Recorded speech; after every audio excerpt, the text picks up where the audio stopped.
Ոչ պաշտոնական տվյալներով դեկտեմբերի 31-ի կեսգիշերին այստեղ Հանրապետության հրապարակում է 2026 թվականը դիմավորել շուրջ 21,000 մարդ։ Հրավառությունն ու դրոններով շոուն ամբողջացրեց Ամանորի ձյունը։ Իսկ սոցիալական տարբեր հարթակներում Հայաստան, Ամանոր հեշթեգներով դեռ շարունակում են պտտվել այսպիսի հարյուրավոր տեսանյութեր։ Եվ դե իհարկե Ամանորի թրենդ դարձած սրտիկը։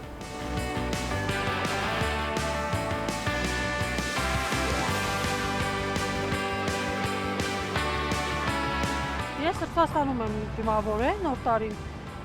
բայց հեռուստացույցով տեսել եմ ոնց էր Հայաստան նշում նոր տարին ու դրսում խոսում են, որ Հայաստան ավելի լավ է նշում նոր տարի, ասում հրապարակում։ Հեռուստացույցով տեսելու մտածել են մյուս տարի ստացվի, իրենք էլ կլինեն հրապարակում։ Շատ գեղեցիկ է, ես սիրել եմ։ Ռումինիայից Հայաստան են եկել հունվարի 8-ին, տոնական արձակուրդի իրենց 7 օրը այստեղ են անցկացնելու։ Հիմա փոշմանել են, որ դեկտեմբերի 31-ից այստեղ չեն եղել։ Բայց մենք կարողանանք գալ մյուս տարի։ Ռուսաստանից Հայաստան մեզ հյուր եկած այս ընտանիքը եւս Ամանորի կեսգիշերին չի եղել այստեղ, բայց Հայաստան ընտանիքով գալիս գնում են ամառ թե ձմեռ։ Մեզ այստեղ շատ ուժգին դուր է գալիս։ Մեզ հետ զրուցած մյուս քաղաքացին էլ 31-ի կեսգիշերին չի եղել հրապարակում, բայց հեռուստացույցով նայել է։ Շատ լավ էր, ամեն ինչ կազմակերպված։ Ես 14-ի ուրեմն բացման եմ եղել։ Ճիշտ է, շատ խցանումներ, բայց ջերմորեն եկա դիմավորեցի։ Կարծում է այլ տոնորերին եւս այդպիսի համախմբող միջոցառումներ պետք են, օրինակ Փետրվար 13-ն է, ինչի՞ չէ որ, չէ՞։ Ինչ կարծիք եք, երևի այո։ Հայաստանը միջազգային մամուլի էջերում հայտնվում է անընդհատ արդեն տարվա բոլոր եղանակներին, գրում են նաև ձմեռային գրավչությունների մասին։ Շարժված որ այո ամանորյա տոներին բավական մեծ ակտիվություն լինում է, հյուրանոցները լիքն են լինում եւ այլն, բայց ամեն դեպքում տվյալ սեզոնը ավելի ցածր սեզոն է համարվում։ Եթե այսպես համեմատականներ տանենք նախորդ տարիների հետ, այո գնալով որոշակի աճ դիտարկվում է, որոշակի աճ նկատվում է, դա պայմանավորված է նաև ավիաուղիների ակտիվացմամբ լոու-կոստերների հայտնվելով մեր շուկայում, ինչը ել ավելի հասանելի է դարձնում Հայաստանը տարբեր երկրներից այցելող զբոսաշրջիկների համար։ Այսօր, չգիտեմ, նույն ասենք Գերմանիայի քաղաքացու համար Հայաստան հասնել, եթե նախկինում 300-ից 350 եվրո առնվազն պիտի արժանար, այսօր մարդիկ արդեն լոու-կոստերներով 30-35 եվրոյով կարող են ժամանել։ Այստեղ կարևոր է նաև Հայաստանում ձմեռային туриզմի մասին պատկերացումների փոփոխությունը։ Դա միայն դահուկով սահելը չէ։ Ձմեռային туриզմի նաև կոմպոնենտներ են տարատեսակ ձմեռային միջոցառումները, այդ թվում նաև ամանորյա ձևավորում, այսինքն հասարակ փողոցային լուսավորումը, դրա դեկորացիան եւ այլն, դրանք նույնպես կազմում են այդ նույն ձմեռային туриզմի շատ կարևոր բաղկացուցիչ մաս։ Իսկ արժի թե չարժի այդպիսի միջոցառումների համար ծախսվող գումարը ստացված արդյունքի համեմատ տարեսկզբից շրջանառվող հարցերից մեկն է արդեն 16 տարի ոլորտում գործունեություն ծավալող Յաշա Սոլոմոնյանը հարցի տարբեր բաղադրիչներն է ներկայացնում՝ էմոցիոնալ, իմիջային, տնտեսական։ Էմոցիոնալ առումով նման տոները ներազգային տեսանկյունից իրանք պարպվելու, որոշակի դրական էմոցիաներ եւ լիցքեր ստանալու շատ կարեւոր երևույթ են, բայց մյուս կողմից էլ իմիջային առումով բնական է,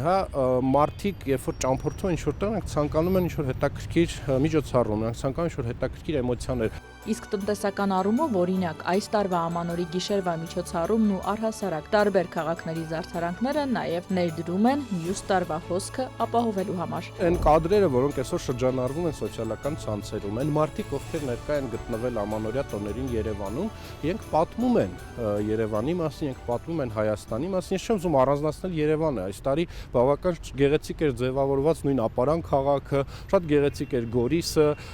Գյումրին էլ քիչ թե շատ չնայած շատ քննարկված, իսկ միայն Երևանով չսահմանափակվենք, նման երևույթներ իհարկե նաև այսպես կոչված սարաֆանային ռադիոյի միջոցով փոխանցվում են։ Ամանորի գիշերվան հաջորդած մյուս աղմուկը այն էր, թե ում համար էր միջոցառումը՝ հայերի, թե իրանցի, ռուս, հնդիկ, եվրոպացի։ Բավական շատ հրապարակումներ եղան սոցցանցերում։ Գիտեք, չէի ցանկանա դա գրագիտության հետ կապել, չնայած որոշ չափով դրա հետ էլ կապ ունի, բայց դա մի քիչ նոր է երևի մեր հասարակության համար, դրա համար ընկալման խնդիր մենք ունենք։ Դա նաև կապված է նրա հետ, որ նման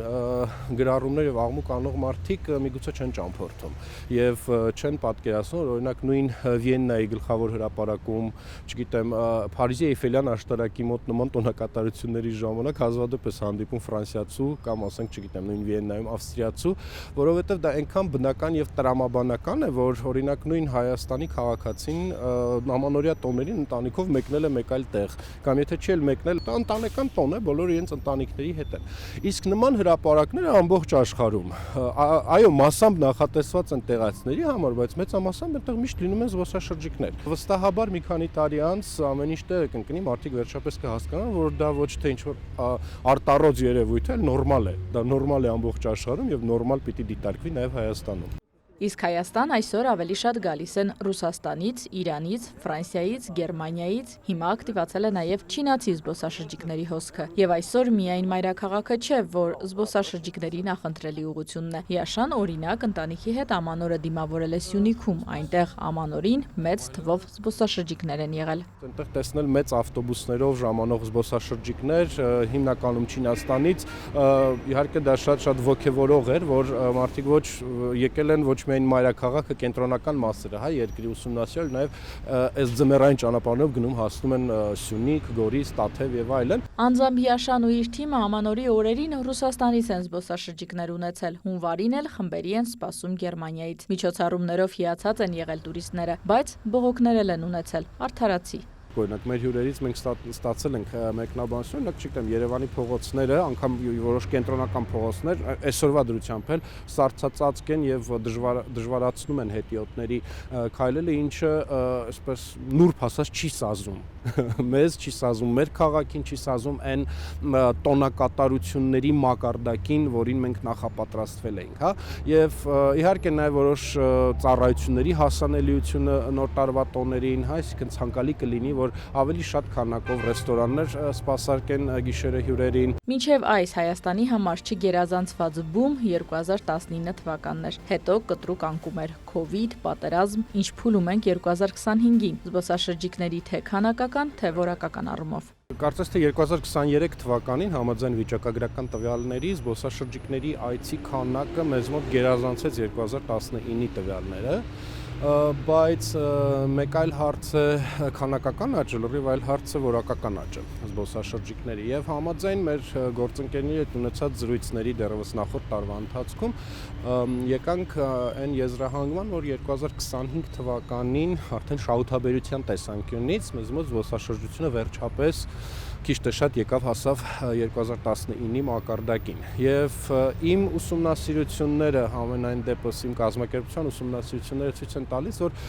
այս տարին 2026-ը կարծես թե շատ ավելի արգասաբեր է լինելու զբոսաշրջության տեսանկյունից։ Իսկ այդ եզրահանգման հիմքում հստակ թվեր են արդեն իսկ 2026-ի համար արված ամրագրումների։ Եվ անգամ մարզային հյուրանոցներում շատ դեպքերում դժվար է գտնել ազատ համարներ, հա։ Երևանի մասին արդեն չեմ խոսում, հաշվի առնելով, թե 26 թվականին ինչ մեծամասշտաբ միջազգային նախագծեր են նախատեսվում երկրում, արդեն կոնկրետ սեզոնների, իսկ մայիս ամիսն աշնանային սեզոնին մեզ մոտ Երևանում գրեթե անհնար է արդեն իսկ ազատ համարներ գտնելը։ Իսկ միջազգային մամուլը շարունակում է գրել Հայաստանի մասին։ Օրինակ անցնող շաբաթ ամերիկյան New York Times-ի առաջարկած պարտադիր այցելության արժանի 52 երկրների ցանկում Հայաստանը 20-րդն է։ Բրիտանական հեղինակավոր Wonderlust-ն էլ Հայաստանը ներառել է հետաքրքրասեր ճանապարհորդների Good to Go 2026 ցանկում։ Ցանկը ընդգծում է այն ուղղությունները, որոնք համադրում են մշակույթը, բնությունը եւ կայուն զբոսաշրջային փորձառությունները։ Միջազգային մամուլում հեղինակավոր պարբերականների գլխագրերում Հայաստանի ավելի հաճախ հիշատակումը, ինչ խոսք երկրի իմիջի ճանաչելիության համար լավ է, նշում է ոլորտի փորձագետը, բայց կարևոր է, որ դա լինի ոչ թե տարերային, որևէ իրադարձությամբ պայմանավորված, այլ կոնկրետ ռազմավարական քայլ։ Արդեն իսկ այս տարվանից հաստատվել է Հայաստանի զբոսաշրջության զարգացման ռազմավարությունը կառավարության կողմից եւ ենթադրաբար այսուհետ պիտի որ այդ մամուլի հրապարակումները նաեւ միջազգային մամուլում պիտի որ լինեն ռազմավարական տեսանկյունով արդեն հաստատված։ Մի կետով մամուլն է գրում, մյուս կետով ինչ որ իվենտներ են կազմակերպում թիրախային երկրներում։ Բայց վերջին շրջանում Հայաստանը միայն իր գրավչություններով չէ, որ միջազգային մամուլի ու սոցիալական մեդիայի գլխագրերում է տարբեր հարթակներում։